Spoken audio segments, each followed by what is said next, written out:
7,000 టన్నుల ఎర్రచందనం చిత్తూరు జిల్లాలో అటవీ శాఖకు చెందిన గోడౌన్స్లో మూలుగుతుంది. ఇదంతా స్మగ్లర్స్ దగ్గర నుంచి స్వాధీనం చేసుకున్న ఎర్రచందనం. ఈ ఎర్రచందనం దొంగల్ని, మంచి క్వాలిటీ ఉన్న దొంగల్ని మొత్తం మాజీ పొంగనూరు పుడింగి చాలా వరకు లేపేశాడు. ఆ మిగిలింది 7,000 టన్నులు. అసలు వారు ఎన్ని లక్షల టన్నులు అమ్మారో లెక్కే లేదు. ఎందుకంటే 5 సంవత్సరాల వైసీపీ అధికారంలో ఉన్నప్పుడు ఎక్కడ ఒక్క దొంగ కూడా స్మగ్లర్ల నుంచి అరెస్ట్ చేసిన పాపానుభవం.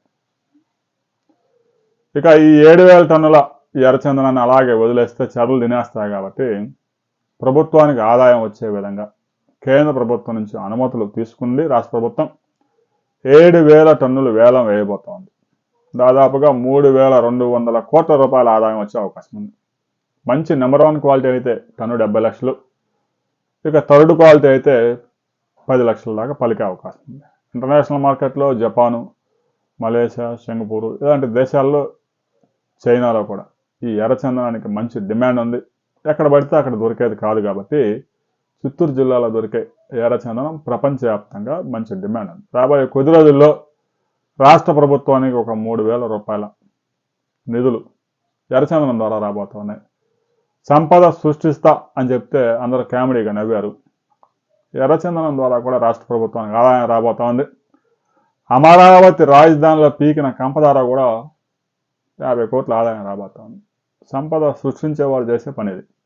ఇక తుగ్లక్ ఏం చేశాడు?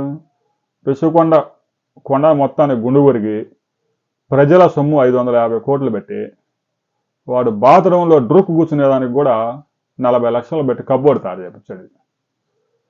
ఇలాంటి వాడికి ఇంకొక అవకాశం ఇస్తే ఈసారి జనం ఆస్తులన్నీ బ్యాంకుల్లో తాకట్టు పెట్టి ఆ డబ్బంతా విదేశాలకు తరలించి, కాకినాడ పోర్టులో ఎలాగైతే కేవీ రావుని బెదిరించి రాపించుకొని నిధులు విదేశాలకు తరలించారో అవన్నీ ఈడీ చేతిలో సాక్ష్యాలన్నీ దొరికాయి. ఇప్పటికే వైవి సుబ్బారెడ్డి కొడుకు నోటీసులు కూడా వచ్చాయి. రాబోయే కొద్ది రోజుల్లో అరెస్ట్ చేయబోతున్నారు. ఎర్రచందనం ఎంత కమ్ముడుపోతుందనే వివరాలతో మరో వీడియోలు తెలుసుకుని లైక్ చేయండి, షేర్ చేయండి, సబ్స్క్రైబ్ చేసుకోండి.